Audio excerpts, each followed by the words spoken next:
This is Jason Anderson, Chairman of the Killenly Town Council, and we are calling to order the special Town Council meeting. It is currently 7:01 p.m. on Thursday, April 25th, 2024. For roll call purposes, all council members are in attendance except for Ms. George, and Mr. Catula, who are absent with notification. At this time, we'll move on to item 3, citizen statements and petitions. Ms. Calore, did we have anything submitted? We did not receive any submitted. Thank you. At this time, I'll open up. Anyone who would like to make comments, please come up to the podium, state your name and address.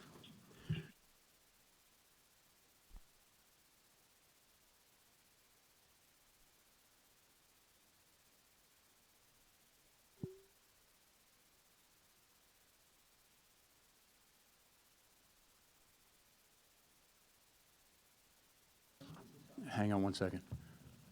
Is the microphone at the podium on?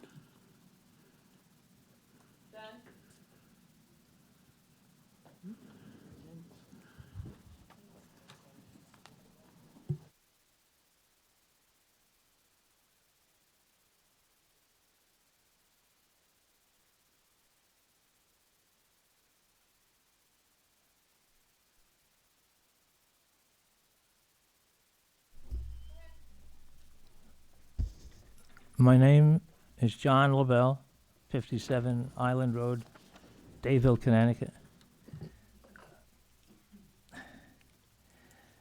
I'd like to address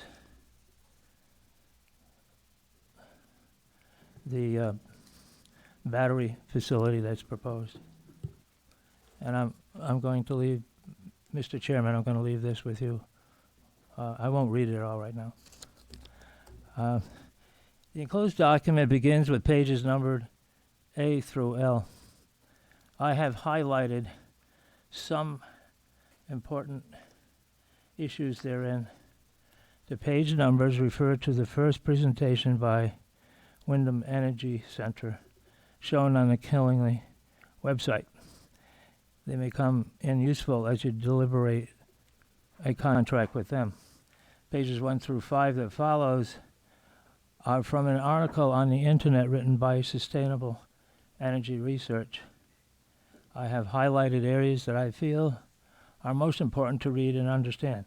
Each page has important information about battery storage projects, some of which describe the good, the bad, and the ugly.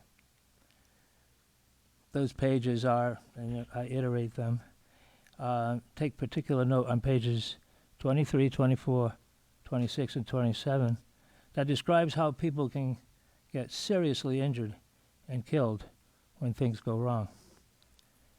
Not theory, and not in theory, in actuality. There are many more articles on the internet that describe the battery installations around the world. Most important information, battery systems seem to be still in the developmental stage of their evolution, and they talk about it in their reports. It causes one to pause, and I recommend that the town of Killenly proceed with due diligence and caution before proceeding with such a project. Given the hazard involved in these installations, the proposed battery installation in a residential area would seem to be most inadvisable. It would seem to me that a project of this nature should be isolated, away from where potential harm could take place when things go wrong. It is my personal opinion the location proposed in a residential neighborhood in Plain is wrong for Killenly. Attachment A of my presentation is information about a company called Key Capture that is building battery units across the state of Connecticut, including a location potentially in Wilmington, wherein they have an application into the Siting Council last September. I encourage the town council to reach out to them as part of the due diligence process.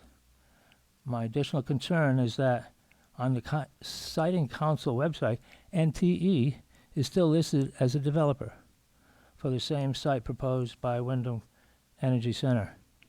How could they be utilizing that site if they are in fact separate from and not part of what was formerly called NTE? I encourage you and the town council to proceed slowly and do the due diligence necessary to protect taxpayers of this community before moving on and making commitments with Wyndham Energy Center. Thank you. Thank you.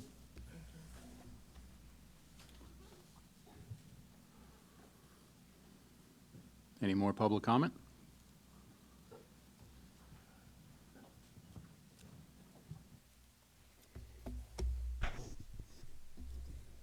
Good evening. Michael Yuko, 20 John Street, Daleson, Connecticut. I saw your list on the public concern that you put with the agenda, and it made quite a bit of what I was going to talk about, so it makes it easy. A couple of them that I didn't see on there is, one of them is security, and I thought that was brought up at the public hearing. I think that's very important. Locks keep good, honest people out, but not criminals. So, the other one is containment. I'd like to see something on containment of the area and stuff. I think by law, and I'm not sure, it should be at least 110%. So, most areas are usually 110%. Those are the only two, other than on number 5, when on the executive session, I am not in favor of any tax abatement. They came to Killenly, or tax agreement. They came to Killenly to put this in, put the battery storage in, or at least apply to put it in. We didn't ask for it. They should pay the taxes just like everybody else. We assess everybody in town, including our citizens, a set amount. They have the legal right to appeal it. Win or lose, you got to pay your taxes. If we start giving every company a tax break, who's going to stop the companies that we have in town from asking for tax breaks? And so who's going to have to pay? The citizens? Are you going to put more burden on the senior citizens of the town of Killenly? Let's not forget, shortly, before you know it, you're going to be part of the senior citizen group, and your fixed income is going to be there. I don't mind that. I hate to say it, but I didn't think it would come, but it came. It came a lot faster than I thought. So I just like to go on the record. I am not in favor of any tax agreement with anybody. That it should be you pay your fair share if you want to come to the town of Killenly. Thank you. Thank you.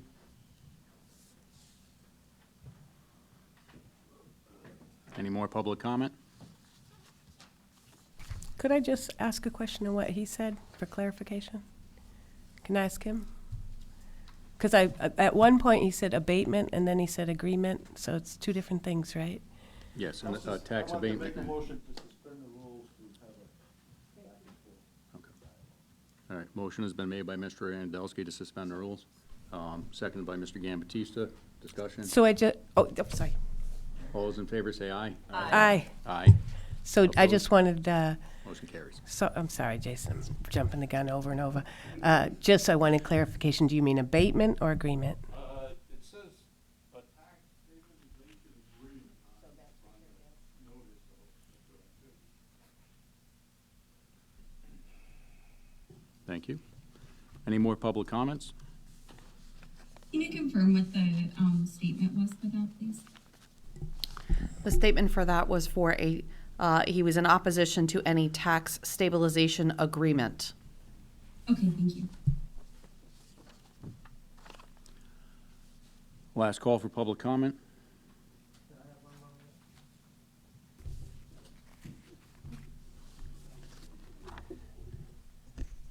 In the package that I gave the chairman, there are hundreds of illustrations in there from people around the world that have built these types of units. The one that's proposed for Wellington is a 5 meg, and what they're doing is they're asking for a waiver of the environmental process that we would have to go through for a larger project. And if you look at the photograph of their proposal, the units, the boxes, are spaced further apart, and they're in the middle of what looks like a woodlot.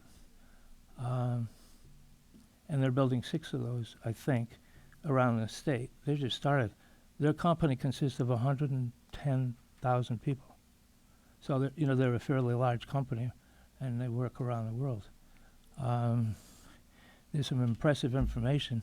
And then also, if you go on the internet, you see people talking about how the industry is still evolving, and they're making mistakes along the way. I'm not speaking for or against this in Killingly, except that the proposal is in the wrong place. Thank you. Thank you. Any more public comment? Seeing no more public comment, we'll move on in the agenda. Next item up is new business 4A, discussion and action on communication to Vitus Energy regarding proposed Wyndham battery storage energy project. I will open up to Vitus. Have there been any further developments in your application and your project plan since the meeting we had at the high school?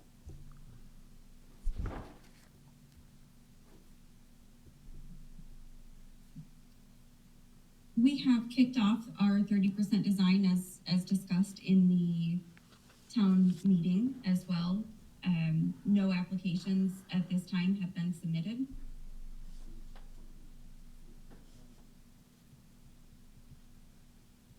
Thank you. I will open up to the council for any questions, comments, any questions you have for anyone that we have that's joined us remotely. Any comments or questions you have regarding some of the public comments that were made this evening? Can you respond to, do you have our agenda? Do they have our agenda? No, okay. I was gonna ask you to respond to the bullet points that were for the public concerns. So this is Mary Colorio, Town Manager. So the individuals that are joining remotely are Vitus, and I just want to give that for clarification for anyone watching this online. Our agenda is posted online. The bullet points are really just exactly the topics of discussion from the public information meeting, which they responded to during that public information meeting. So I had staff listen to the full public hearing.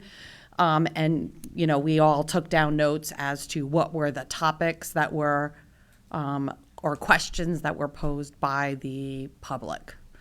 So it was really, for Vitus's purpose, for those that are online, it's the bullet points were largely surrounding questions about noise, fire, training of fire personnel, as well as response to fire,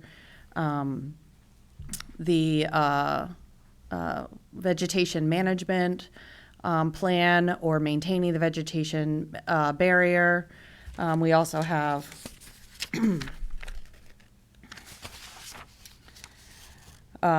concerns around stormwater runoff and discharge, air modeling with regards to what would happen if there was off-gassing. Off-gassing was a concern. The effects on the environment and the land and the town. Then what would be the benefits to the community, Eversource's role, communication to the townspeople and surrounding towns, what are the tax impacts, negative or positive to the town, where the location of where the batteries are developed, and then what's the process of how the project gets moved through. So those were the highlights or the summary of topics, and that's what they were provided tonight, was just that summary of topics from the public hearing. Thank you. Are there any specific clarifications that y'all had for those that we needed to go over?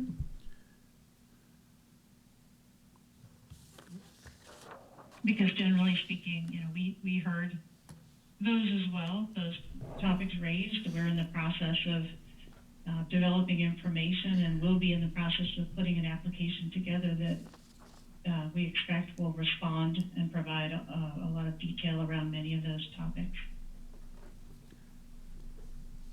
Thank you. I will open up to other council members. I do have quite a few questions, but I will defer to my other council members first. Tammy Wakefield. My biggest concern is definitely with the fire suppression systems, containment of the smoke. My family's been in the fire service for 4 generations in this town, so I have some real concerns. I have a real I mean, these are volunteers. These are not professionals. They train to be, and they perform just like professionals, but they're just our neighbors and our friends and our family that answer the call when the alarm goes off. I know there was mention at the public hearing about annual trainings. I would hope that part of your plan would be to make sure that you were including paying for training for our fire departments. I mean, they do a great job. And like I said, they have to meet the same standards as professionals, and they're just volunteers. They give up their nights and their weekends, and they get up in the middle of the night and in the storms, and they take care of us. So I just want to make sure that you understand that a lot of people in this area are concerned that our firefighters could be hurt. I definitely have a concern with the smoke that comes off of these batteries as they burn. There's definitely carcinogens, and that there's I'd like to definitely know that if these batteries actually caught fire and were burning, that there would be some way to contain the smoke, because we wouldn't want that floating across Alexander's Lake, because that's one of one of our greatest natural resources in the town. It's a beautiful lake. There's a lot of people that live around there. I'd hate to have days of toxic cloud going over the lake. And I know that's a significant concern, particularly for the lake residents, but also for anybody that's going to have to be dealing with that lives in that area. So that's just what I have.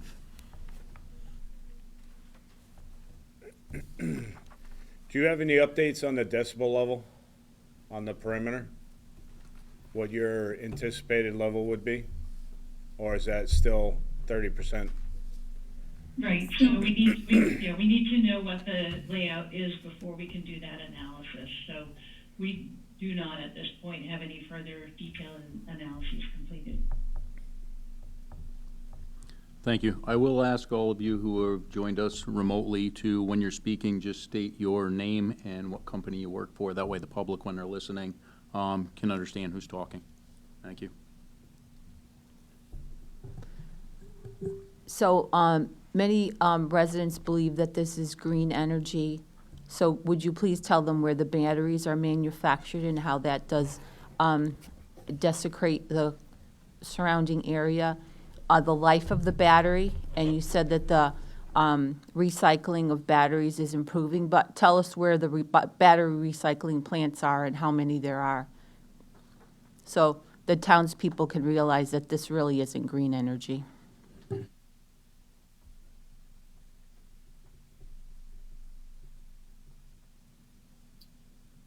Kevin or FlexGen?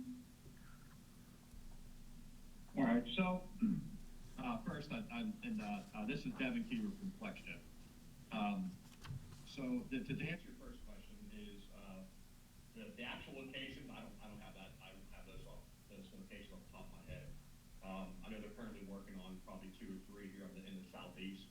I don't know of any up in the northeast at this time. To speak on the actual recyclability of it, they're approximately about 96% of the battery is able to be recycled. And they are manufactured in China. Help me out with your other questions. The battery life, The battery lives, they're right around the 10 to 15 year mark, before they get changed out on their degradation curve. In other words, they start running out of juice, for lack of better terms. And at that point, they'll either A, get recycled or reused on another site, or they'll get sent to a recycling plant. And like I stated earlier, it's about 96% of that battery, to even include down to the plastics and the metals that are within that battery, will be recycled. thank you.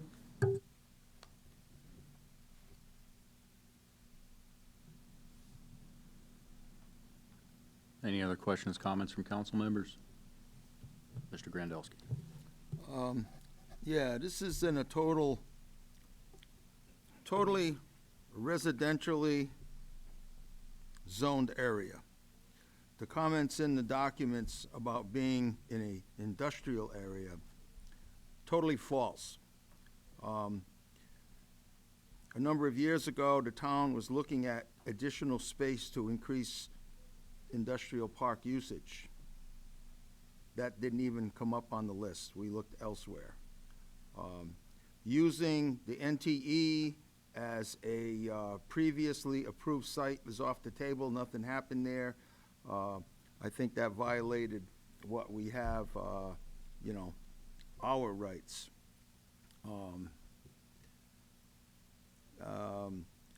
And I guess in the state statute, I guess it's 16-15X, there's language in there that, the towns, city, towns, or boroughs, they may regulate and restrict the proposed location of a facility. So I think everybody assumes that we have no say, while I think we're trying to say we do have a say. And since this is in a residentially low-use, low-density area, that means the noise requirement are not to be industrial requirements. They need to meet residential requirements. If the siting council, in its infinite wisdom, wants to site this facility in such a place or approves it, that does not mean that this site is an industrial site. It is still on our maps. It's still zoned residential. What else do we have? And then coming to us with this 30%, come on now. Are we stupid? You come and you want to give me something that's 30%? I am offended. Come on with something, you may be 75 or whatever, it's, and then we have to negotiate a tax stabilization agreement. It should be, you come here, as Mr. Hugo said, you pay your fair share like everybody else, but we are limited for funds.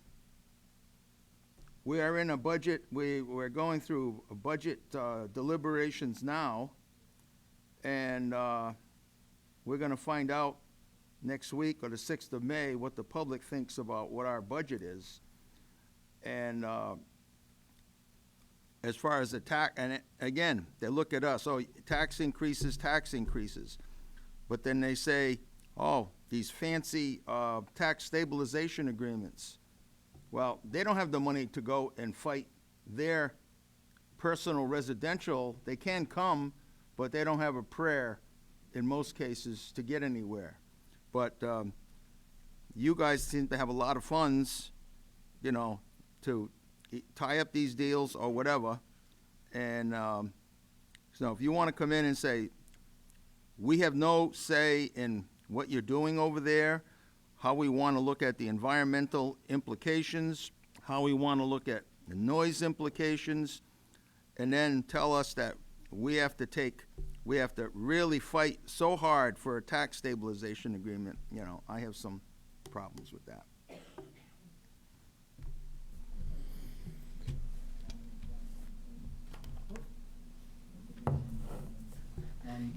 I think we talked about this a little bit at the public information meeting. The Wyndham Energy Center and the town of Killingly may not necessarily enter into a tax stabilization agreement. It was something that was proposed. It's something that Wyndham Energy Center would like to discuss with the town. If the town at the end of the process decides that it doesn't want to enter into a tax stabilization agreement, then so be it. It is simply something, an element of the process that is on the table. So we can't force it on the town, nor can we force you to enter into such an agreement, but it is something we'd like to talk about. If the town chooses not to, then that's what you can do, certainly. Just out of curiosity's sake, how many cycles do you anticipate selling back or transferring back to Eversource in a say a calendar year? Is that you have some kind of anticipated, basically they're gonna charge you up, you're gonna send out the buffered energy. How many times a year do you figure you're gonna do that? Or is that in increments, they're only gonna take so many megawatts, and just curious.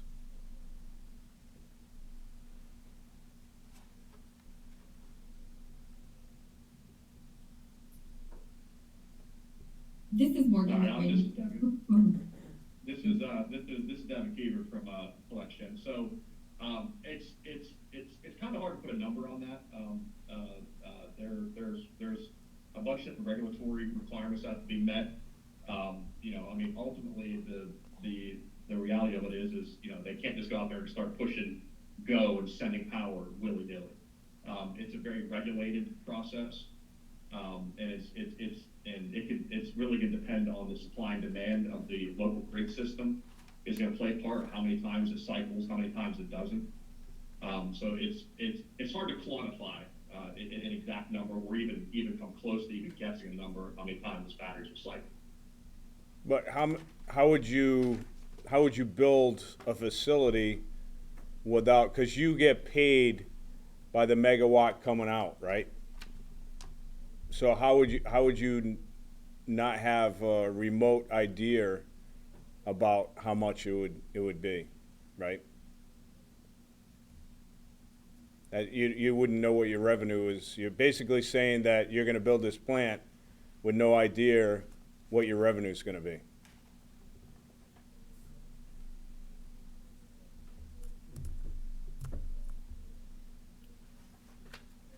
Sorry, I thought it was on mute. So with that, that's where the look aheads and the forecasts come into play. I'm not the finance guy. I'll be honest with you. I can't answer the exact financial gain that Vitus is going to gain. I'm just simply giving the expert on the actual usage of the batteries and the flexion aspect. So how many cycles do you anticipate throughout the year? Which a normal cycle? I understand that demographics would take into play, but what is like a normal for this kind of actually demographics on wouldn't care. the again, you're probably looking at 2 cycles a day. That's 2, maybe 3. And that's fully charged and discharged, because again, these things take hours to charge back up. 2 hours, right? And again, it's roundabouts. And even then, they'll charge them. I'll use the word quickly. And then at the very end of the charging cycle, they'll trickle charge. Then they have to let them kind of settle out a little bit and let them settle back down, and then they'll trickle charge it to, for lack of better terms, top off the battery. On a busy day, and this is like it's the strain on the grid's pretty high. You're looking at around 2 to 3 cycles, maybe 4, maybes.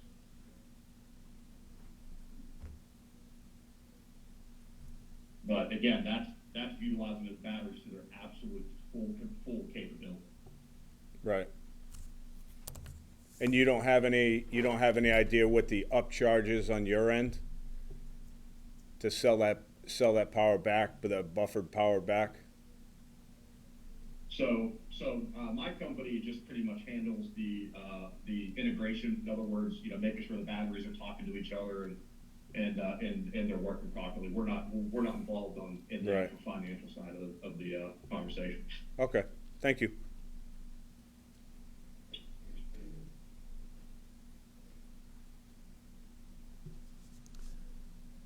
Any other comments, questions from other council members? All right, so I will start with my long list. First, based on a comment that I believe it was Morgan said at the meeting at the high school, you had said NTE no longer exists, but it's been brought to my attention that there is something on Connecticut Siting Council's calendar regarding the NTE facility. Can you elaborate on that? Yeah, no, NTE is not affiliated with Vitus Energy. That was where I was saying that. Okay. All right, with that being said, can you give us a little bit of history behind Vitus Energy, when Vitus Energy started? And let us know how many battery storage projects Vitus Energy has already managed or facilitated the installation of.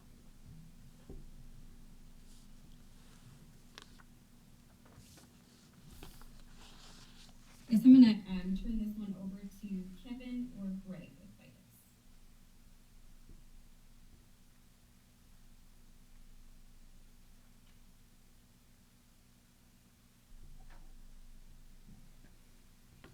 Hello, this is Kevin Amos with Vitus Energy.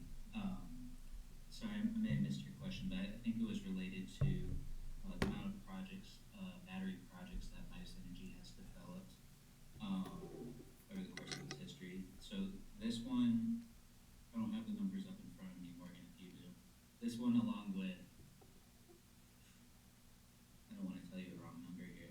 We're developing multiple battery projects, all, some of them greenfield, some of them through acquisitions, throughout multiple states. We have, successfully negotiated contracts with OEMs, so battery suppliers and EPCs. And this one will go in along the same time as maybe 3 or 4 of our other projects. And I apologize, I don't have the full list of projects in front of me. Do you have? Add in quickly, this is Greg Haynes with Vitus as well. Can everyone hear me okay? Yes. Great. Good evening, everyone. Our staff experience spans not just Vitus, but several companies, and I personally have experience with some of the larger developers across the country who have developed some of the first, largest, and most innovative projects. And so bringing that experience along with me, as well as many other developers and project experience for microgrids, for DOE installations, all the way through community solar. We have a wealth of background experience and knowledge in developing these projects.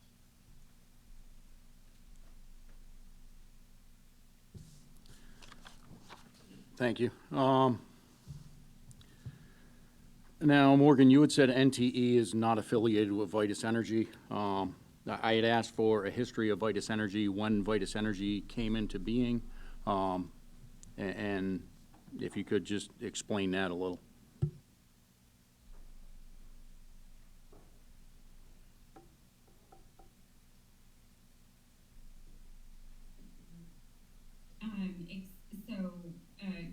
Same thing, NTE is not an affiliate of Vitus Energy.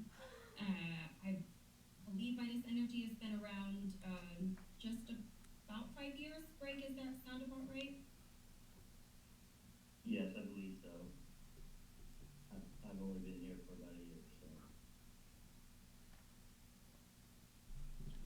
Thank you. I just want to clarify for the public, and apparently, Greg, you haven't been with the company long.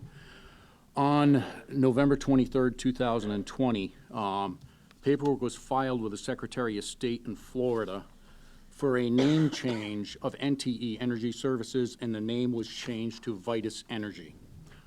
So saying that NTE isn't involved is kind of misleading in the situation.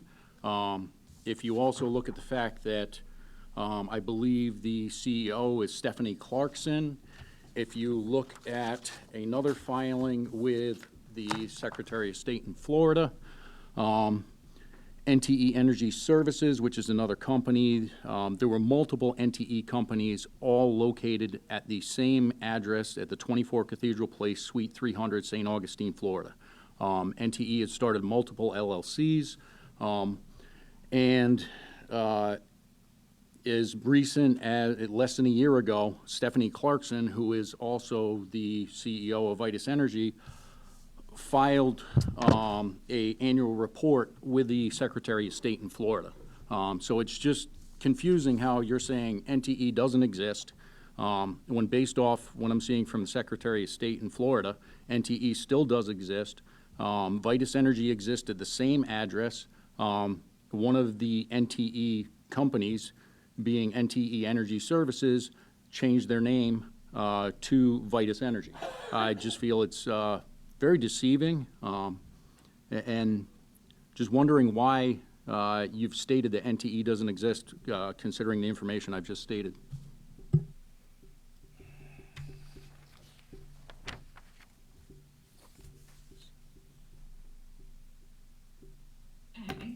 I said, and I'll say it again as well, and Ken can also hop in here too.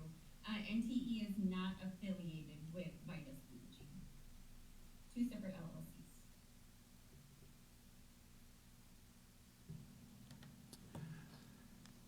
But the CEO of Vitus Energy is also one of the managers for NTE Energy, correct? I think Stephanie Clarkson was affiliated with NTE Energy at the time. NTE Energy, I know from a recent search that we did on the Secretary of State's records in Delaware and in the state of Connecticut, NTE has relinquished its right to do business in both states. I can't speak to the final status of any wind-up of NTE in particular, but I think what Morgan is saying is that the NTE, while it may Vitus Energy, while it may maintain some same folks who were with NTE in the past, is not an affiliate of the current Vitus Energy company. All right, thank you for that clarification. My concern is the CEO of Vitus Energy, correct me if I'm wrong, is Stephanie Clarkson.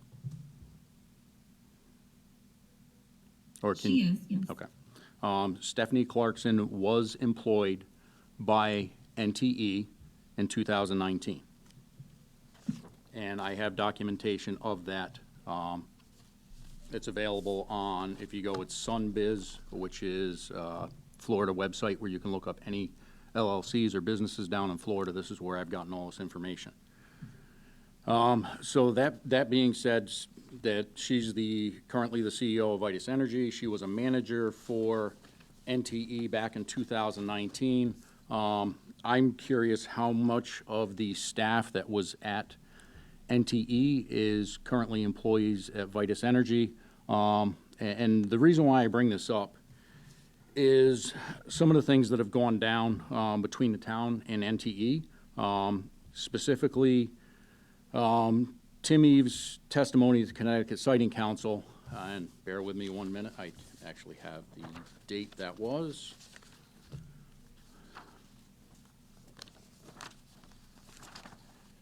That was April 4th of 2019, and as I previously stated, I don't know the exact start date, but I know your CEO of Vitus Energy was an employee of NTE at the time.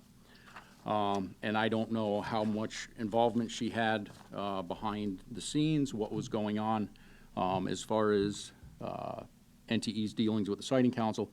But in Tim Eves' testimony to the Siting Council, His testimony to the Siting Council confirms that NTE failed to fulfill its obligations as outlined in the SEBA agreement, and some of Tim Eve's testimony was at least misleading, if not perjury. And knowing that that went on, and knowing that there's at least one major player in Vitus Energy that was part of NTE when all that went on, I have concerns with Vitus Energy doing any business in Killenly. If you would like to comment on that, please do. I think the important point to keep in mind, Mr. Anderson, is that the developer of this project, the owner of this project, is not Vitus Energy. It's not whatever may or may not be left of NTE Energy.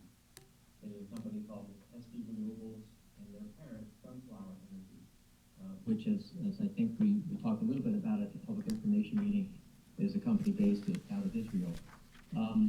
They are the project owners here. Vitus is acting as a facilitator, a project developer. They are not the ultimate owner of the project, nor will they be an ultimate owner of the project. That would be the role of Sunflower Energy.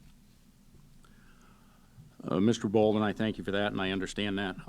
But all things considered, Sunflower SV is not here discussing with the council, or Sunflower SV is not here directly trying to negotiate a tax stabilization agreement.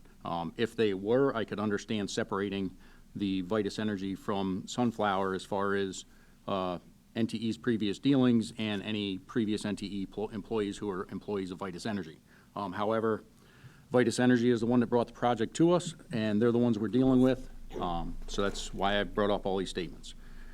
No, and that's a fair point. I appreciate that, but understand that any tax agreement related to this project would be entered into by Sunflower and not by Vitus. Vitus is not an owner of the property, would not be an owner of the property, nor would they be an owner of the project. That would be a Sunflower power position, and I think it's a fair point. I understand what you're saying, but I just want to make sure that we understand that distinction. Ultimately, Vitus is not going to be signing a tax stabilization agreement if it can be negotiated with the town.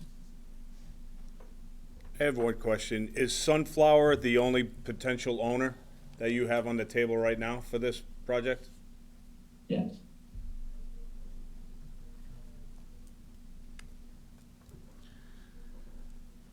All right, so I will go on to my other long list of questions. When are you expecting to submit your application to the Connecticut Siting Council, roughly? I don't know that we have a rough date yet. As we talked a little bit about at the meeting on April 4th, there are still a number of reports, plans, and studies that need to be completed. It's probably several months away from being in a position to submit to the Siting Council. Thank you. Based on Connecticut General Statute, Chapter 227A, Section 1650L, can you elaborate on the municipal participation fee of $25,000? When is the timing of this? As far as when is that funding deposited into an account? And my personal opinion, I would really want to see an additional account funded by Vitus Energy that would be managed by Killenly with sufficient funds deposited into it to cover any costs not covered by the municipal participation fee, and any funds in said account, if it was created, I would be in favor of any funds not expended would be returned to Vitus Energy when the project's completed. The statute you referred to requires a submission of a $25,000 public participation fund. That is submitted to the state treasurer's office at the same time the application is filed with the Siting Council. That is in addition to a fee that is paid, an application fee paid to the Siting Council to defer some of its costs. That money is used for municipal purposes to allow you to participate in the Siting Council process. The way it works is that the money is deposited, the town To the extent it is involved in the process, would then submit invoices with maybe for professionals, legal services, those types of things that would help the town participate in the outside council process. And then the reimbursement of those funds would come directly from the state treasurer's office. The statute does not currently provide for any additional funding to be deposited with the town in the nature of which you referred. It doesn't necessarily negate additional funds if there's a private agreement can be established, but there's nothing in the statute that deals with anything beyond the $25,000 referenced in 16-50L. Thank you. Next question. Considering Killenly is within 5 years from when we fell off the Connecticut distressed municipalities list, will this facility be required to submit an environmental justice plan to DEEP?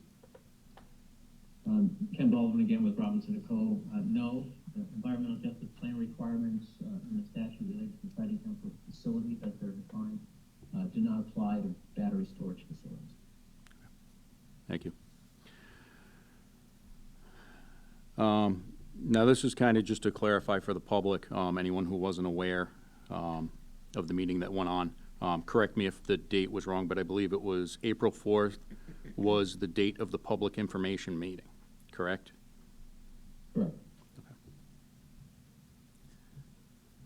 And what was the date that Vitus first consulted with Killenly as required by section 16-50L? Lynn, do you have the specific date for the technical report? Sorry. Was that when we submitted the technical report? I apologize, I'm not familiar with this statute. Is it the submission of the technical report? Yeah. The 12th of March, 2024. Thank you. In regards to the public information meeting, who did you send notice to in regards to the meeting? The statute requires that notice be sent to direct abutter. I think we discussed this at the meeting that evening. I believe there are 10 individual abutting property owners, and each of them were sent notice of the public information meeting on the 4th. My understanding is the statute also says any additional sites that were looked at for the facility, abutters to those sites would have to be notified as well. Was this done? There were no other sites that were seriously considered for the project, and additional abutter notices for those alternative sites therefore were not sent. Yet the technical report identifies 3 other sites and talks about them quite a bit as far as the 3 other potential sites.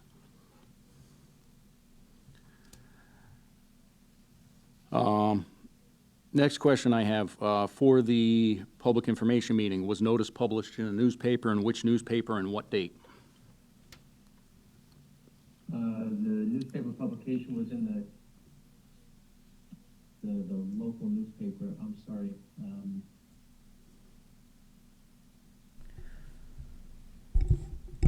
It was the Norwich Bulletin. I don't recall the exact date, but it was in the Norwich Bulletin. They published as well as the town published, and the town published also separately in the Turnpike Buyer and the Shopper's Guide. The publication requirements, as well as the notice to abutting property owners, requires that it be published at least 15 days prior to the public information meeting. And we met that requirement. Thank you. I'm going to ask, I had asked the town manager to reach out to Vitus before that meeting so we could have printed copies available for the public to review the technical report. And I was told by the town manager that Vitus was not willing to do this. Can you explain why?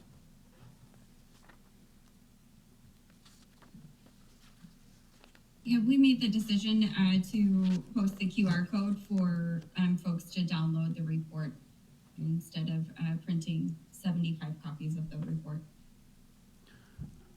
Was it relayed to you that there are very horrible cell phone signal reception in the high school? So trying to download any QR code in a high school at that meeting is extremely difficult, if not impossible. It was, and I discussed this as well with the town manager, that we would provide an outline of bullet points for the presentation.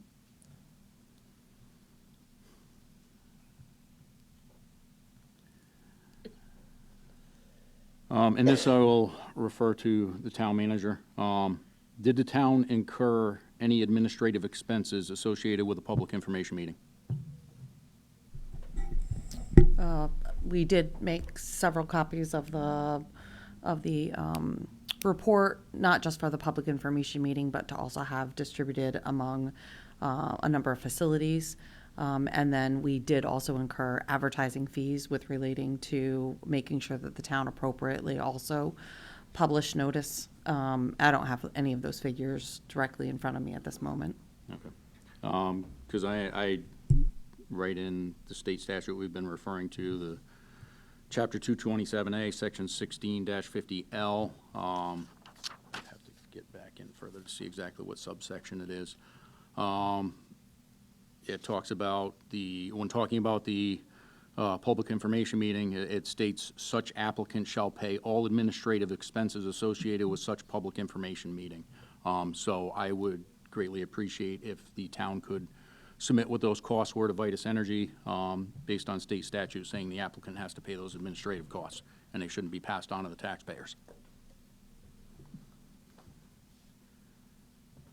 Now, in regards to alternate sites, on, I believe it's page 27 of your technical report is where you identify 4 potential sites, or 3 alternate sites, and ultimately the site that you're choosing to put this on. If you looked at 2 of the sites, the one that is on, trying to look at a map, which way would that be? The way Lake Road runs, I believe we'll call it the southern side of Lake Road. The parcels would be 122, 134, and I forget the name of the other 2 parcels. And then also on the northern side, you had 3 parcels you identified as another potential site. Those 2 parcels, the total acreage of those 2 parcels, one of the potential sites was 10.9 acres, the other one was 10.2 acres, respectively. And I brought up during the public information meeting the 180 Lake Road, the property right across the street from this that abuts the power lines. And I know the municipality can present the applicant with proposed alternate sites. I'm just thinking, if you look at the 2 sites, especially the 180 Lake Road, which is owned by the same person that owns the 189 Lake Road, where you're proposing to put this facility, it's the same owners, and there was previously an option on both properties. Considering that one abuts the power line as well, that property also abuts the industrial park, though it is still zoned rural development. I know you would mention the wetlands, but my opinion, I would consider that an alternate site where this could be put, if it's going to be put in Killenly.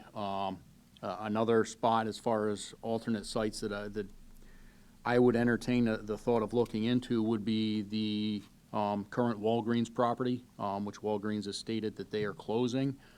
Their property abuts the other side of the power lines, and that's in the industrial park. So I know there are all possible potential alternate sites for this. Going on, where are we at? Now, in ISO New England's 2023 Regional System Plan dated November 1st, 2023, in Section 1.7.3, Regional integration of wind, photovoltaic, and battery resources, it states the addition of more battery energy storage systems to the region could present additional challenges as demand could become less predictable. Can you explain why you believe ISO New England made this statement and why you feel that this battery storage facility wouldn't be something that would cause demand to become less predictable and challenging for ISO New England?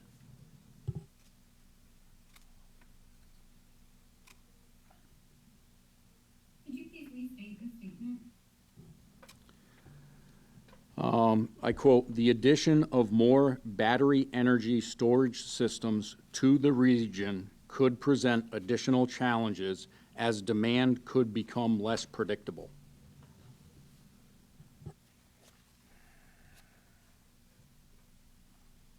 I'm not sure why they would make that statement. I don't have additional comments on that one. Anybody else on the team?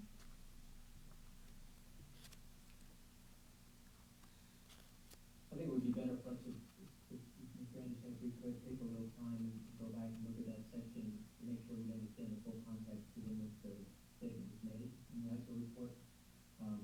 Certainly happy to respond to that question, but without reviewing the entire section and the context around it, it's hard to do that in isolation.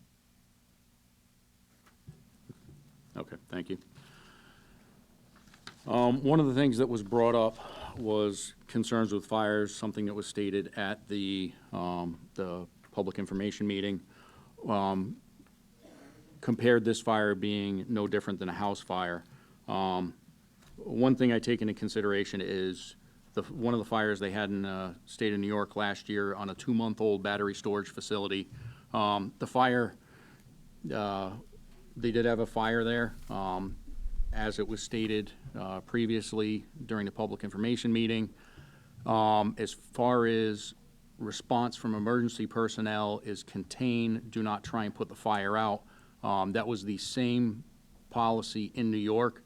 That fire burnt for 4 days. Considering a house fire, the fire department shows up, they put the fire out. So you don't have 4 days of a fire continuing to burn without being extinguished, without being able to extinguish it. I would just like to know, as far as the level of toxic fumes that would be released from a battery storage facility fire, even if it was just contained to one container, compared to a house fire. I'd just like some explanation as to how that comparison, as them being the same, could be made. So this is Devin Keever with FlexGen.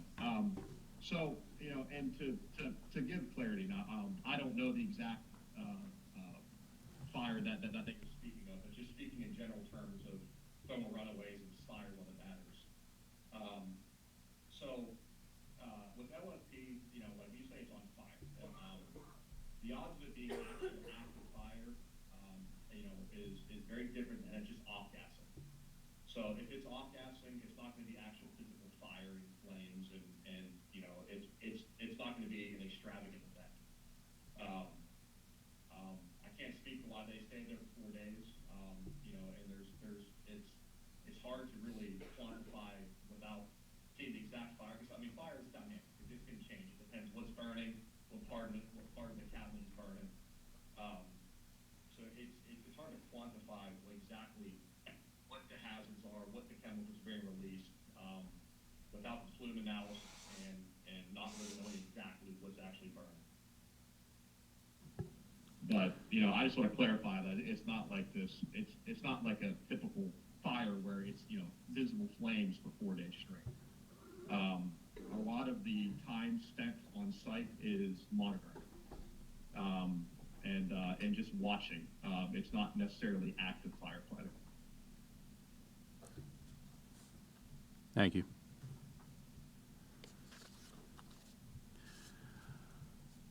I have just a question as far as, I got a lot of questions, actually.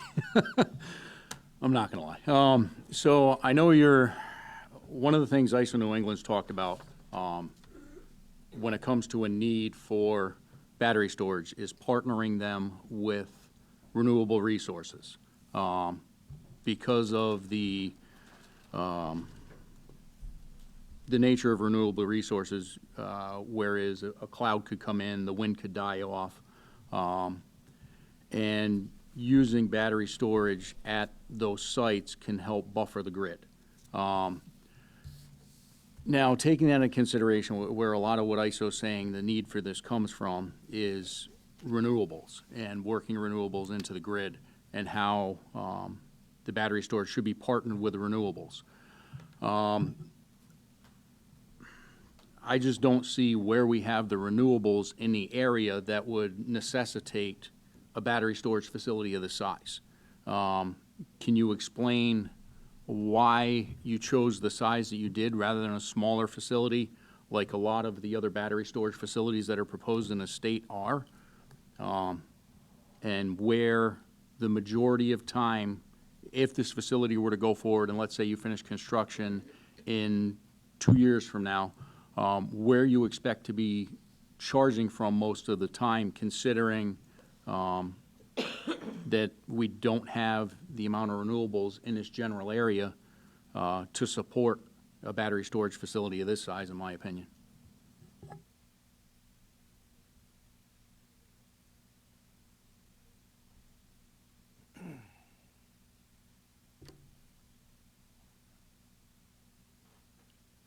I apologize. Sorry. Question. I mean, I can't speak to, the motivation for this, but I do want to clarify that, the battery storage sites, albeit there is a big benefit to have them, in direct correlation with the green energy, solar, things of that nature. It provides other benefits to the grid and without necessarily being directly charged by solar. It comes down to the grid stabilization, frequency responses. And I'm not an expert when it comes to all the different things it does, but battery sites, yes, they do very well sitting next to a solar site or another green renewable energy, but that is not a prerequisite. They have their own benefit to the grid, even without it being directly next to a solar system. Thank you.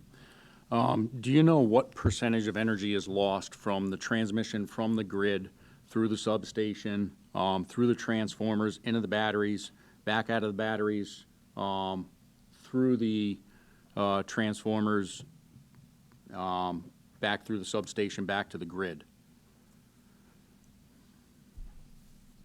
Let's say you're pulling 100 megawatts in a 2-hour period off of the grid. How much of that 100 megawatts is available back to the grid?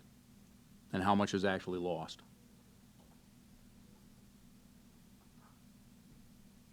I'm not sure of that exact number. My educated guess is, what I hear is anything from 2 to 5%. But that's above my purview. That's just me hearing and passing. Thank you. Now, you've stated that one of the advantages to this is the stability for the grid. My question is financial impact on other existing generators. If you're purchasing low and at times of where it's not a peak demand, and then you're selling back at a time when it is peak demand, knowing anything about business, I know you're not going to be selling back what you bought it for. So if you're making a profit by buying low and selling high, how much of a negative financial impact is that going to have to existing generators in the area?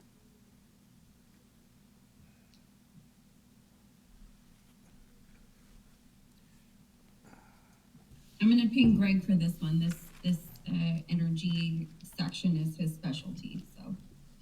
Yeah, I'll pick up on a few of these. Thank you, Morgan. So the battery energy system as a resource serves the entire grid. While it is very true that it helps with the intermittency of wind and solar, it also serves other needs for thermal generators as well. And so the battery doesn't necessarily need to buy negative priced energy. It just needs to buy at some delta between the low average market price and the high average market price.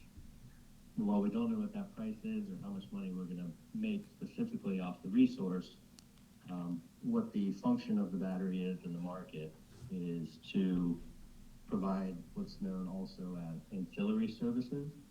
These services are priced by the market differently than just the price of energy.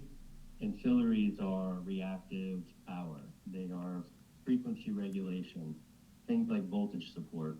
And so this battery being able to, at a moment's notice, react and respond to any of those low voltage or low frequency regulation or too much voltage or whichever the case may be for that respective moment in time or next hour, the market will dispatch the battery accordingly in a manner in which a large combined cycle thermal, gas plant or a coal plant or a nuclear plant or solar or wind can't necessarily respond and react to in time. And in many cases, they can do it much cheaper because, again, it has opportunistically purchased low-priced power, whereas a natural gas plant can only respond based on its input cost of fuel. So if fuel is high and the entire market is priced on that high price of natural gas, which a few summers ago was up to $9, MMBTU, which is a million British thermal unit, not to get too complex there, but that was triple the price that it had been historically. So in that case, we saw batteries who were able to take the average low price of energy in the market and really bring down those critical support facilities of ancillary services and not necessarily be dependent on one resource type. So it's multivariate, but it does serve all resources on the grid, both near and far. Thank you. That's leads into one of my big questions is how in-depth of a study have you done to the local region, Northeast Connecticut, Northwest Rhode Island, Southern Central Massachusetts, where this local area is going to have any kind of benefit from this directly? Or are we just dealing with something dropped in our cutting down forest and increasing pollution in the area? Because I know there is some, as the batteries breathe, there is some fumes that come off of them. What is the real benefit to our local area? Not the grid, our local area. Sure. And in answering this question, it's not an acceptance of all of those statements. I don't know that the batteries breathe toxic fumes, but I'm not the expert on that. We can have Devin weigh in just a moment. But with respect to the local area benefit, this is on a 345 kV transmission line. That's a very large transmission line that runs through the area. That transmission line provides voltage at a much higher voltage, which is more economic to transmit over longer distances, but that does not mean that it does not have local benefit. In many areas, and including the Killingly substation just north, and a few others across the area, and in many cases, the voltage is stepped down at a substation and distributed on either 115 kV all the way down to 34.5, the distribution level voltages. So as the issues crop up on this lower systems that can't be dealt with, those substations switch and engage and interact in a way where they can pull voltage support down from the larger grid. And in that way, the larger grid serves the smaller grid and is interacted and interconnected through the substations that step the voltage up and down across the area. How many times is this required where our local grid at the 115 kV and 34.5 kV is having to pull from the 345 kV? It's a constant interconnection. It's electrical theory deems that the energy flows where it's needed, and so it's the same as putting a garden hose on a hill. And so whether you have a low pressure or high pressure in the garden hose, or you have other issues, lack of supply overall, it's just a constant feeding. And that's why thermal generators in the entire grid is commanded and controlled on frequency. So the US grid is a 60 hertz frequency. And so if I'm a generator in one part of the state and my frequency begins to drop, another generator in another part of the state sees that the system frequency is dropping, and they can increase their frequency to support a low frequency event. And so in that manner, the entire grid is relied upon and controlled from frequency. So we'll say it's automatic, if you will. Thank you. Now, this is my opinion. I know I know, well, the first part is my opinion, but I'll get to my opinion afterwards. I know one of the big things where the siting council is going to take into consideration is the need for this facility. Reviewing the technical report, I don't see any real detail that gets into what the need for this facility is. What is wrong with the grid currently that necessitates a need for this? And I know that's one of the things that the siting council really looks at is need. And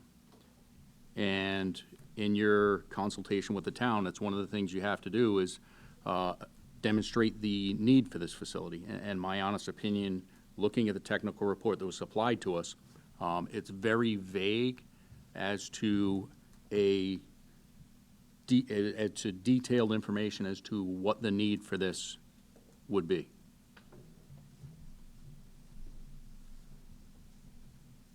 What's the best manner to communicate that with you? It's a long conversation. I am very well aware, but I'm just stating that in the technical report, there was very little in the technical report that really addressed what the need for this facility is. And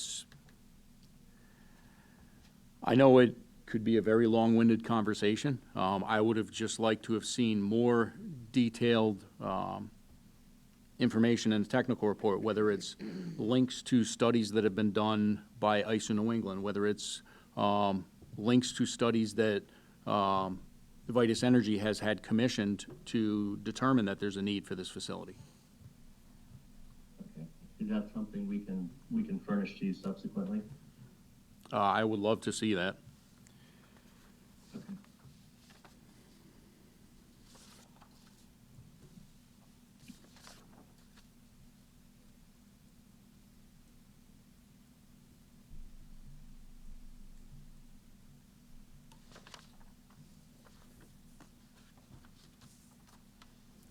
While I'm reviewing all my questions to make sure I've asked them all, I will open up to other council members. Anyone that has any other questions? Mr. Grandelsky. On your question about if we have runaway fires and there's off-gassing, and the answer was the time spent on the site is watching, not firefighting. Well, how long, if we have a situation on the site, is it going to take for a Vistas or an owner to show up? What I'm getting at is if our fire people come here and they're at the gate and they're making a phone call and you're down in North Carolina or wherever, and you tell them to watch, not firefight. I'm confused with that. They have no, what kind of direction is that when you have your overview is through some kind of fiber line going down to your facility? Now, if we get that scenario that AT&T had the other day, when that gets severed, what are you going to do, and why are my fire people watching and not going to get direction that they should get? We need someone on the site, and that comment, watching, well, that should be you guys watching here on the site and directing the firefighters what to do. So this unmanned site is a tough situation that you're proposing. Just as but to say, to tell us, or to tell my firefighting people to watch. They're not the technical guys on this. But if you're hour away, day away, I have some concerns about that. And meanwhile, the gases are spewing out. Are you going to have a camera watching this?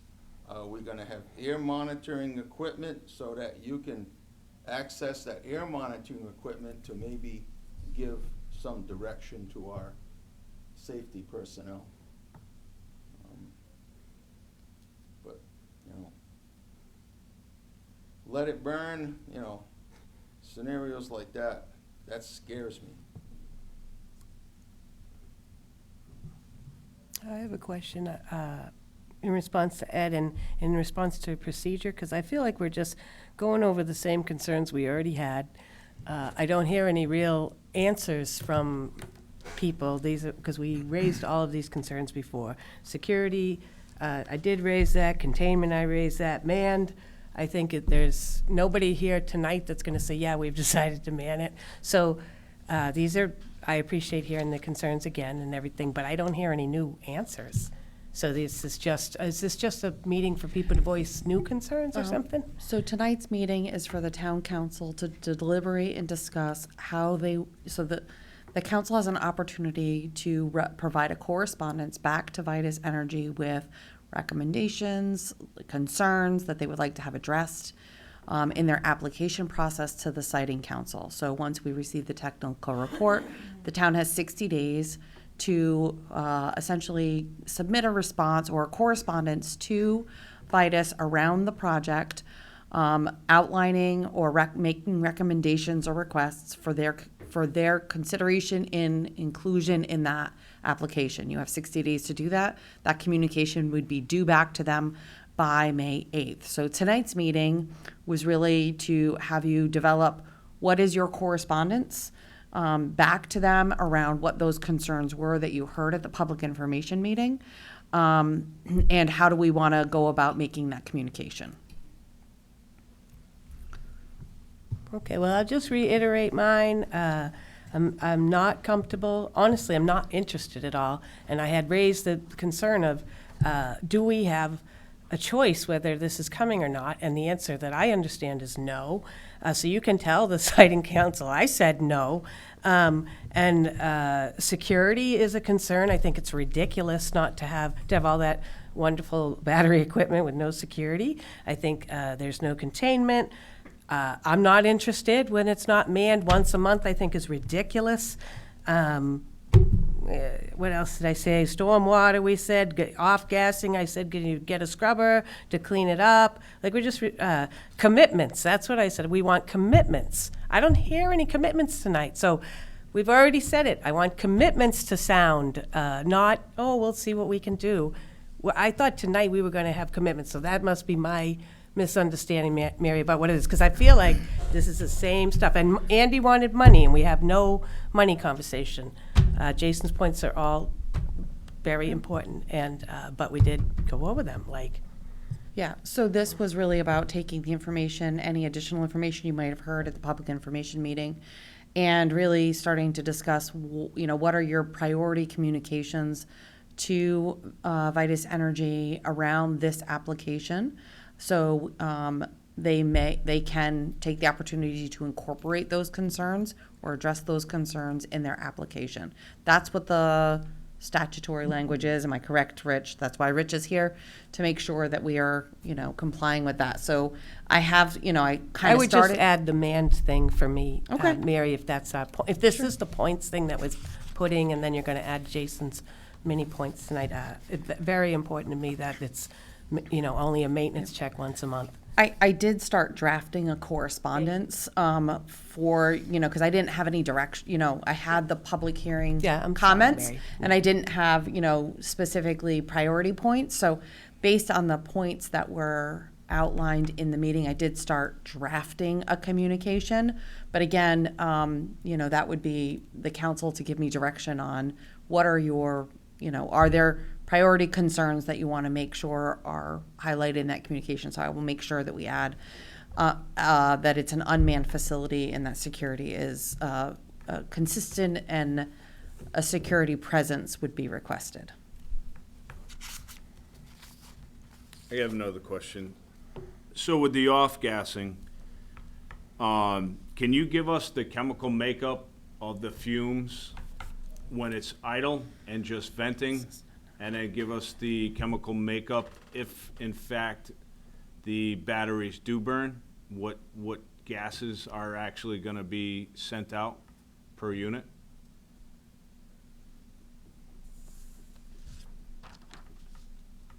This is Devin Keeper Reflection. Yeah, we can definitely provide the gases that are present when it's off gassing. At idle, under normal operating, nothing crazy's going on, there is no off gassing. The cells are completely laser sealed.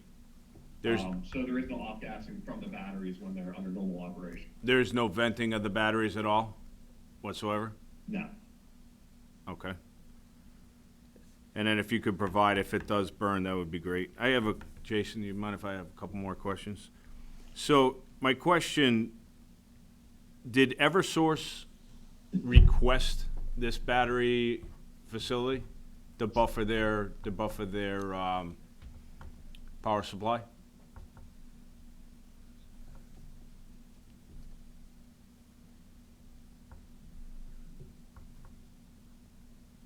Can you clarify what you mean by buffer their supply? I apologize, I'm not quite understanding. Somebody had to bring up the demand for a battery backup to buffer the power. I'm just curious if Eversource actually made this request, or is it Sunflower actually seeing an avenue for a revenue for themselves, which is perfectly fine, but I'm just curious if Eversource identified an issue, so now this is their answer to an issue. And I'd like to add that not just Eversource, if ISO New England specifically reached out to Vitus Energy or SV Renewables. That's a better, broader This is question. Greg Hank. I'll try to speak to that. So ISO New England had, and I'm well aware that you're not suggesting that they picked up the phone and called me, but ISO New England has made several public statements and papers and kind of calls for these balancing services that batteries provide. We can certainly furnish those. I'm also aware, though maybe not in writing, Eversource has requested for similar participation. And so that, along with long-term trend analysis of retirements in the region and the need for balancing and investment for storage in this specific region was called for. I have one more question. So, for what I'm understanding from your relationship with Sunflower, you have the complete power to negotiate any deal directly, or do you have to respond back? Or are you just a middleman and you just need to respond back to Sunflower with whatever deal that is made? Any deal at all regarding development? So if you come and you wanna negotiate a tax agreement with the town, are you qualified, or are you approved, are you delegated to make that decision? Or do you have to take that decision and go back to Sunflower, get their approval, and then come back to the town and present your findings with probably the wrong terminology, but you know what I mean? Yeah, so Sunflower does have to have that approval. So again, I'd just like to continue that conversation is, I don't understand why Sunflower's not here to negotiate with us.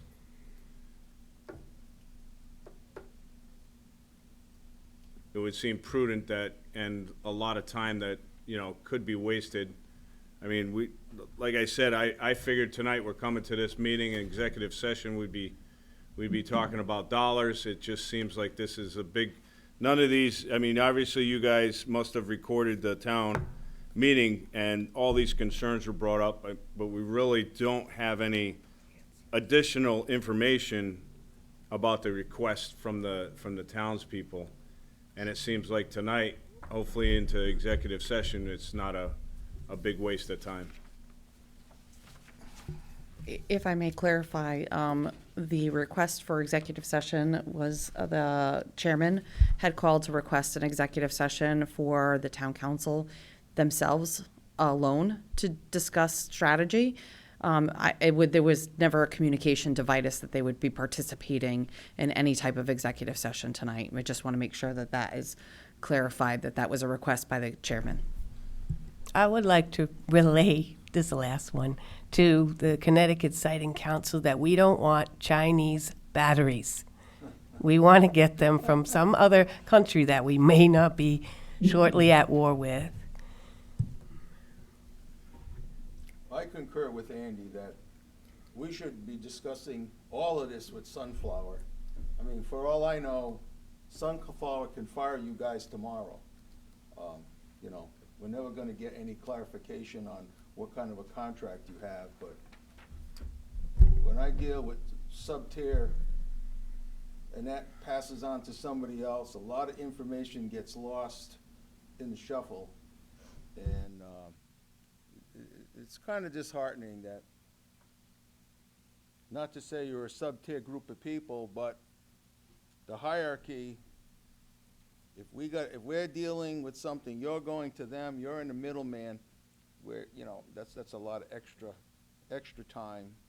We don't know what the owners are thinking. They can say, you guys are crazy, where, you know, so, definitely concur with Andy that the owners should be in this discussion directly. And then they can hire you to build a facility. Then we get all the any assurances that the owner is going to agree to, then he can tell you, we want this. Right now, we're requesting that you do this, and when you please ask the owner if they will concur, I'm kind of, you know. Really, I think it falls back, I agree with you 100%, but I think it falls back to, we have a small say in what happens here. That's what bothers me, and that's basically. Thank you both. One other thing I would like, as far as the correspondence back from Vitus, whether whoever you have handle this, the report, the findings as far as the cause of the fire, there was actually 3 fires last year in New York. The governor of New York actually put together a study group to figure out what was going on, make recommendations going forward. I'm more concerned specifically with the battery storage facility that was only 2 months old when they had the fire. I believe it was August of '23. What I want to know is what is going to be so different about this battery storage facility than the one that was built last year? What different safety devices, what different design is going to be involved with this facility? I don't know whether those were LFE batteries out there at that facility or not. If they are, I would definitely want to know what you're doing different, considering that facility was 2 months old and they had a fire that burned for 4 days.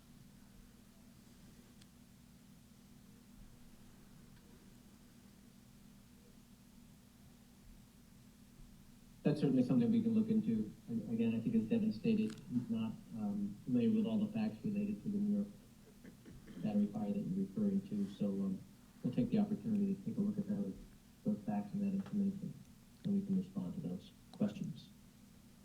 Thank you. And then the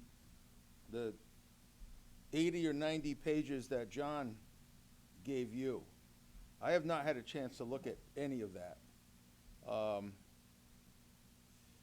You know, I don't have 24/7 to put to this. We also are volunteers at this board. We have a limited budget to spend for legal representation. Or we can open the checkbook and, you know, but we're in a tough situation. And,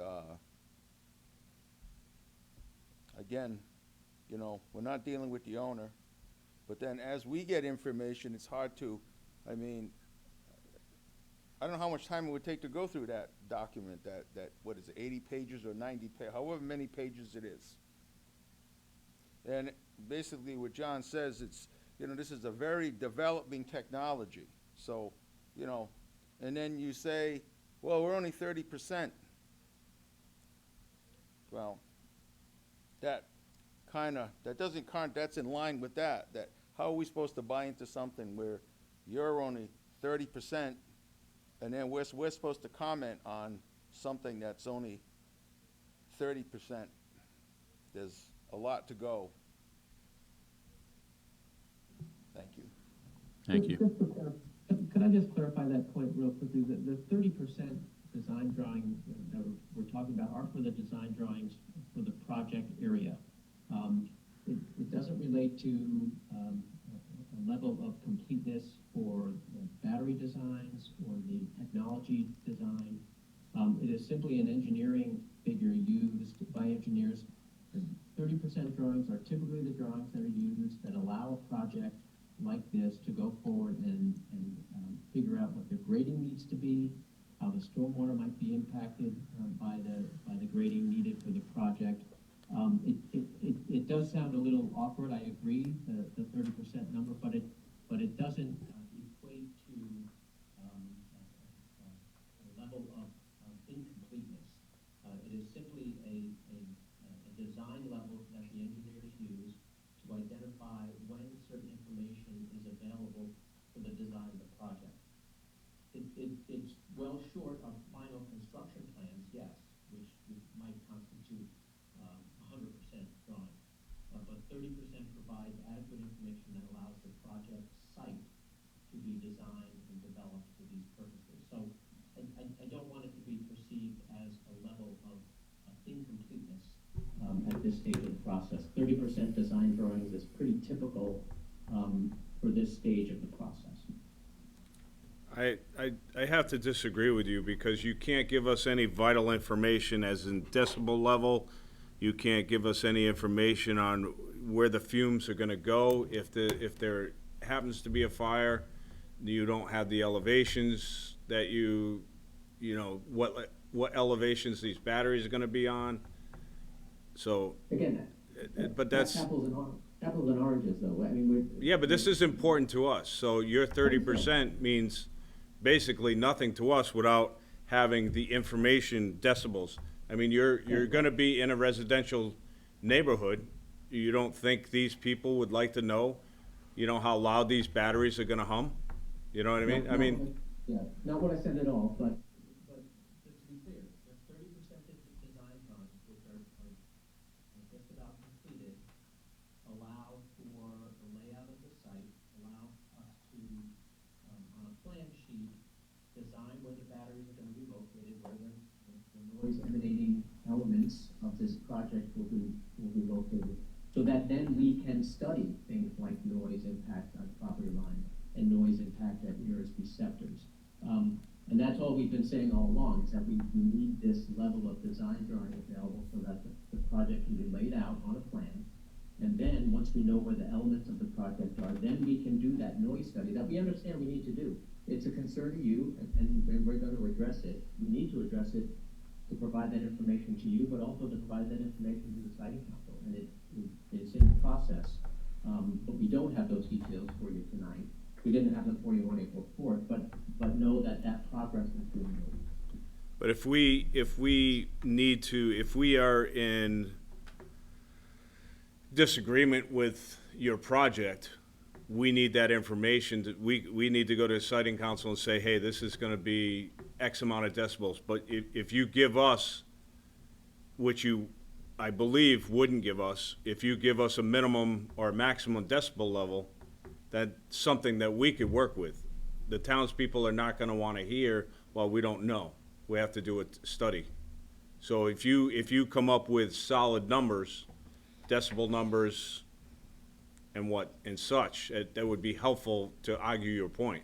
It just seems like it's, like I said, I hate to say it in all due respect, but I believe this is a waste of time without having further answers. If we don't know the questions or the complaints that we can put forward, it just seems like a waste of time. So we're just gonna have to say, well, we disagree with this, disagree with that, when it could have been worked out, with you giving us more information or parameters, if you will, for the project. Yeah, I understand too, that this isn't the town's only opportunity to provide comments to the siting council as a part of their process. I would suspect that the town would be involved in that process once the application is filed. And that type of detailed information that you're talking about, we refer to the noise study, which is a good example, will be available at the time that the application is filed with the siting council. It needs to be addressed as a part of that siting council process. So we'll have that study at that time. You'll have a copy of that application before the siting council does anything with it. It must be provided to the municipality at the same time as provided to the siting council, and then the siting council starts its review process. The town then has an additional opportunity, after reviewing the sound study, for example, just as one example of additional information that will be provided, and provide additional comments or concerns to the siting council once you have that detailed information. I understand certainly that you need that detailed information in order to make concise comments and points. If the town feels they want to submit some preliminary comments to VITAS, yes, they would be more general at this point. The town, we hear you loud and clear. The town is very concerned about noise from this facility, and we are in the process of developing those studies to make sure we address those concerns. But I see this being a kind of a long-term review process by the town and by the siting council as we work our way through these steps. It's probably premature to have these additional discussions. I wouldn't disagree with that. Until we have that information available, it's hard to talk details. What % drawings are you gonna turn into the siting council when you submit your application? Again, I think 30% design drawings, as the engineer determined, 30% drawings are typical to what is submitted to the siting council to show the important site impact and site design elements that are required, like grading, access, stormwater controls, soil erosion sedimentation controls, proximity to wetlands and other natural resources. Typically, those are 30% type drawings. Thank you. One thing I would really like to see is once you come up with what you're going to be submitting to the siting council, I would want to see another public information hearing with all those details so the public can actually have a chance to make comment on any changes that are made from the technical report that was submitted back in March. Any changes on that before it goes to the siting council. Basically, what your final product is to submit any application to the siting council. I would want to have another public information meeting in town for Killenly's residents to comment on it. Okay.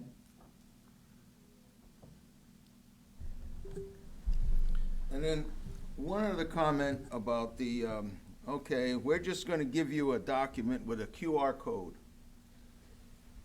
The people who are involved mostly looking at all this information are elderly residents. Most of us are not with a cell phone to our ear 24/7. And as Jason alluded to, the service at the high school sucked. So to get these people, I have a hard time convincing people to come to some of our meetings. And they say because it's a waste of their time. And that's the way I feel this is again. We don't have a lot of information. We passed it on at the other informational meeting. It seems like, you know, you have some parameters. Well, give me a definite amount. What's the noise level that you will not exceed? You throw that out there, that's one thing we can go. We're gonna do a study. Well, what does the study prove? That means you have all these pieces of equipment. Well, then there should be something that you know what it's gonna do. But now you say, again, back to the 30%.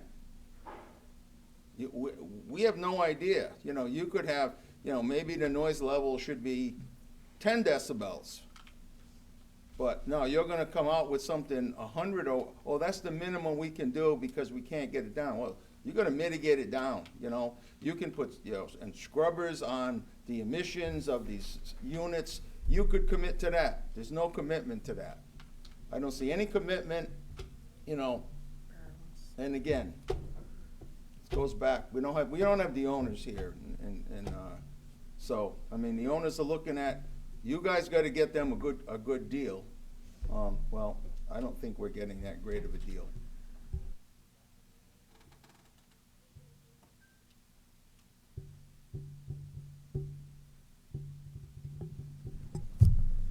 Any other questions, comments from council? I'll add a little bit more about the Chinese batteries. I'm curious, is this a closed system or an open system in terms of the internet? All your alarm systems, you know, you've got to be plugged into the internet to reach South Carolina, wherever you are. How much of your control systems and your alarm systems are from China as opposed to other manufacturers that we don't have to worry so much about terrorism, perhaps? This is Devin Keevan from FlexGen. So, you know, speaking specifically on cybersecurity, obviously pretty important when it comes to the grid and making sure it stays secure. The actual servers themselves, I don't know exactly where they are, but most of them are acquired from here. I don't know exactly where they're manufactured per se. I can't speak on the security. So, generically speaking, you know, each individual system is on its own island, which ultimately allows, you know, if someone does get into and you know some malicious software gets put in, it can't escalate. So to answer what I think is your big concern here, and please keep me honest here if I'm wrong, the odds of anyone hacking into the system and just sending power irresponsibly throughout the system is very, very slim. So with our security, we actually have to meet the ISO 27001 standard, which is the standard for cybersecurity. Which we're audited pretty regularly, and we have to meet a pretty stringent standard on the cybersecurity side of things to protect the servers and the grid system. Kind of on the reporting of the computer system that you have monitoring the batteries. Now, will the town have a separate line to that? So if there is an issue, we would know about that beforehand? That way we can communicate with whoever's going to be contracted to run the facility. Then we can make sure that the communication is open and they know or have some kind of response. Be nice to have the monitoring system here. Yeah, even if it's view only on a separate thing like Mission or something like that. I think that's a good idea. You know, we wouldn't have any control over it, wouldn't be able to hack in, but if we were on a redundant system, we would know as well, since you're several states away.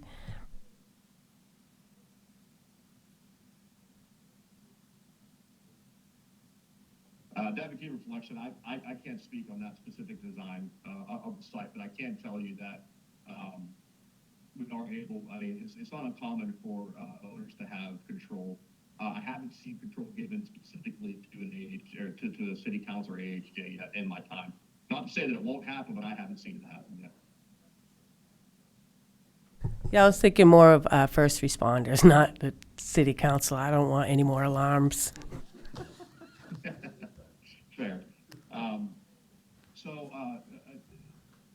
You know, looking at some of my other sites in the general design for it, we've seen it where they just they would just rely on the remote operations center.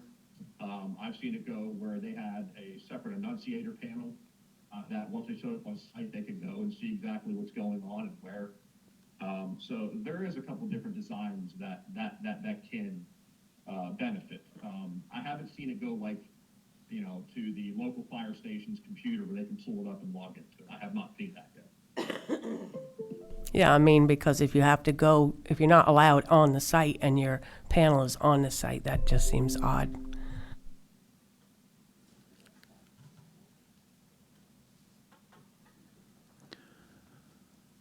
Any more questions from council? One thing I would like to hear from, I'd like to hear some input from the town attorney in regards to procedure, timelines, as far as our communication with Vitus Energy, just separate from anything we're going to talk about in executive session, just a timeline as far as the process we're in, so everybody on the council's on the same page as far as knowing.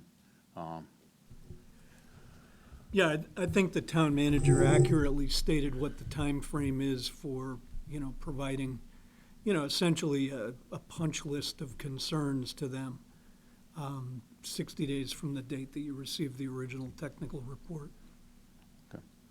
And as far as, it had been stated, this wouldn't be the last time for the town to have any correspondence with the, especially with the siting council. The town can apply for what's called intervenor status, which the town did do previously on the NTE project, where through that process, the town is involved with the hearings at the siting council regarding a facility.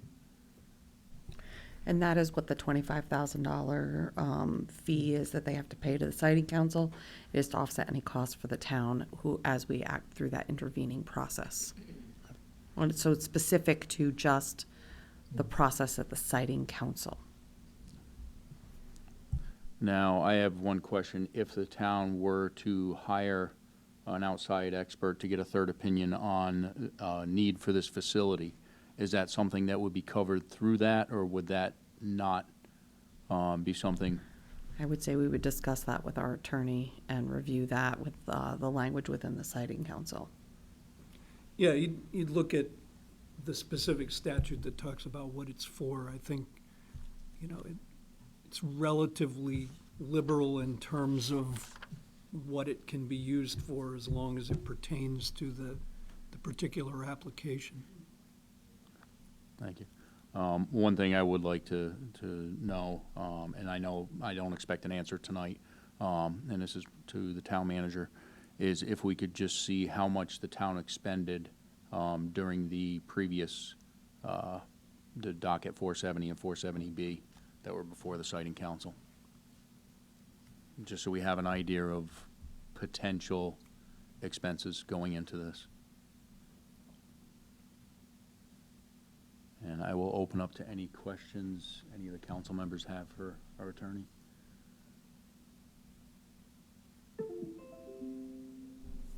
Not knowing the process, when do we discuss money? It seems like that should have been the first thing that we did. We can talk about that during executive session. But I don't think it would pertain to executive session, but what part of the process does that come up in? Is it that the siting council gives them the okay to build this facility, and then we talk to them? Or I'm just pure information for myself. No, I think you want to have that conversation early on, because depending on how the conversation goes may affect their economic modeling on, Right. Siting Okay. the council. Thank you. project. Any other questions from council? Would anyone from the panel who's on remote like to make any further comments?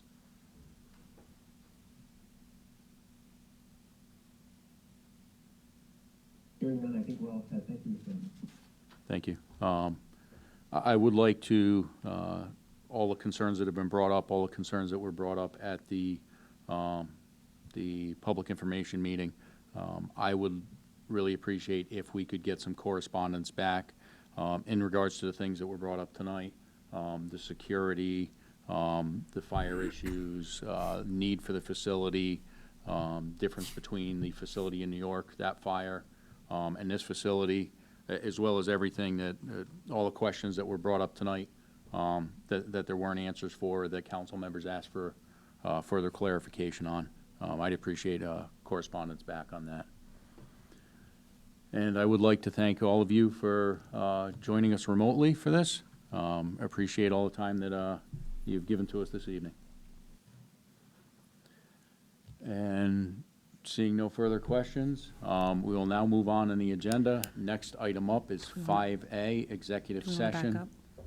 Are we, I guess, Oh, if I actually, may? yeah, we don't Want to back have- up a little bit? Yep, we don't have a motion and a second on So, the- well, first of all, so really what I need to get are for understanding and clarification, if, it sounds like you're now just talking with the council. As far as drafting a communication, given that, we're at the end of April, your communication would need to get to them by May 8th, is my understanding. I can, I provided you that bullet point. I did make additional notes tonight around, requesting consistent daily security presence on site, around the procurement of batteries from countries other than China. The desire to have noise generation mitigated to be compliant with residential levels. Understanding the compound makeup of any off-gassing. Request to do an additional public information meeting with any project revision updates prior to submission to the siting council, and including supplying of all paper copies at those at that meeting, in addition to the other items cited here. Is there, I'm trying to make sure that I'm being responsive in drafting that, and whether or not the council wishes to even draft that communication. Can I add one thing, Mary, if you wouldn't mind? Sure.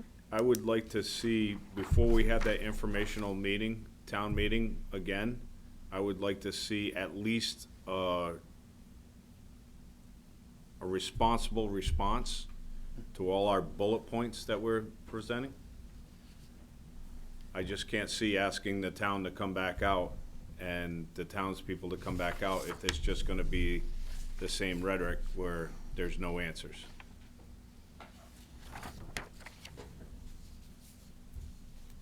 Just a suggestion, you can.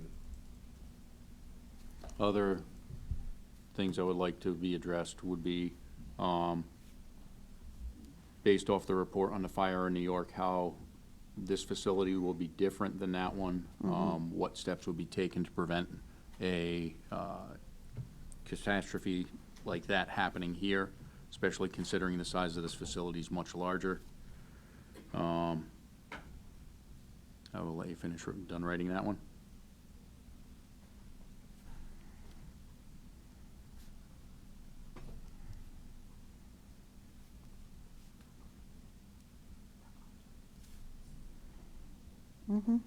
A much more detailed report establishing the need for this local facility, for this facility locally, and the benefit locally for this facility.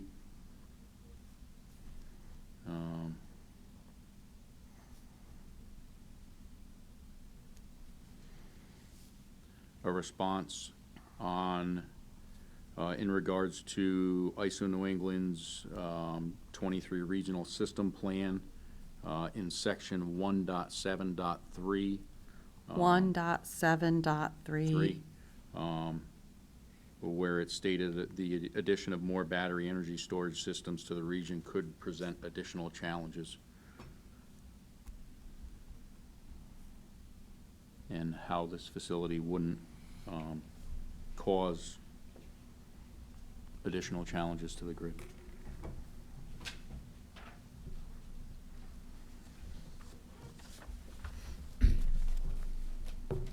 I have just one more question.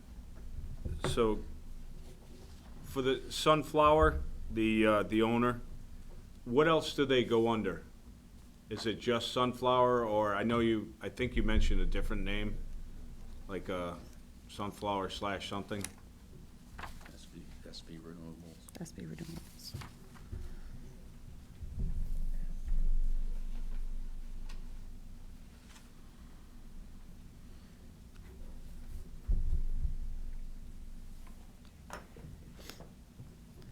Ken, is it Sunflower / SB Renewables? Yeah, I'm sorry, I didn't know you were waiting for a response from us. I thought we were, so it was just council discussion. Yeah, SB Renewable, is the project entity. Sunflower Energy is the parent.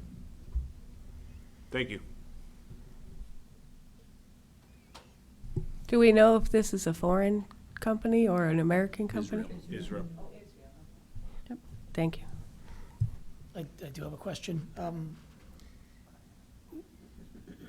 When we're drafting this, kind of our requests, and we're looking at, they're saying that they're not gonna be putting in, their application for several months. Is there a time frame at which that they're required to get us back the information we're asking for, or are they only required to get it back once they submit this application?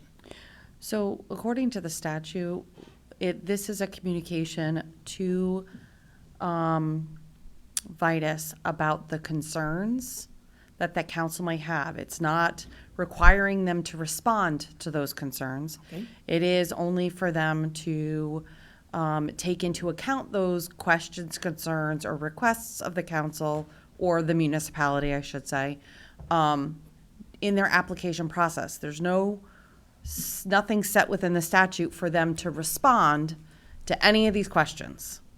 Okay? It is just for them to take them into consideration as they're developing their application to the siting council. Once the application is made, though, we'll call it a 30% design drawing, but we'll also have the studies that they've done, and that's gonna be our time to form our rebuttal with the siting council of our concerns. Is that accurate? Yeah, I mean, you'll be able to participate in the proceeding at that time. And, you know, hopefully some of the questions that have been asked tonight or at the earlier meeting, you know, will be answered either between now and the time they submit, or it will be answered and demonstrated in the Application? materials. Okay, thank you.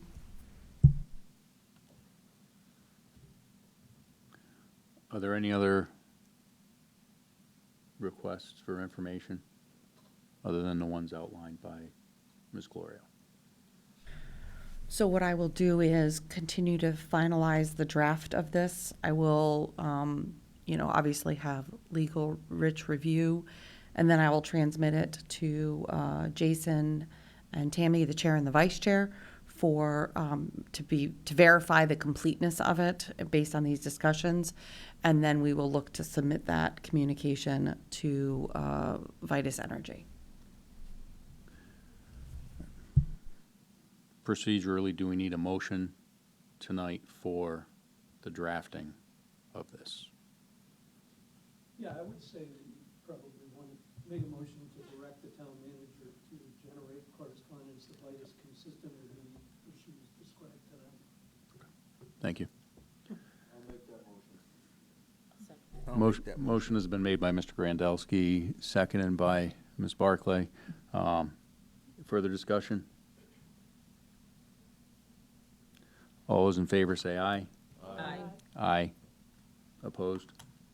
Abstentions? Motion carries. At this point, we'll move on in the agenda. Again, I want to thank everyone who's joined us remotely for all the information you've given us tonight, and we look forward to hearing back correspondences on everything. Thank you. Thank you. Thank you so much. We'll now move on in the agenda. Next item up is 5A, Executive Session, Strategy and Negotiation Session regarding potential tax stabilization agreement, Vitus Energy Wyndham Battery Storage Facility. I will entertain a motion to go into executive session with the council, the town manager, the town attorney, and the finance director. I'll make that motion. Motion has been made by Mr. Catula, seconded by Mr. Gambatista. Discussion? All those in favor say aye. Aye. Aye. Opposed? Abstentions? Motion carries. It is currently 9:01 PM.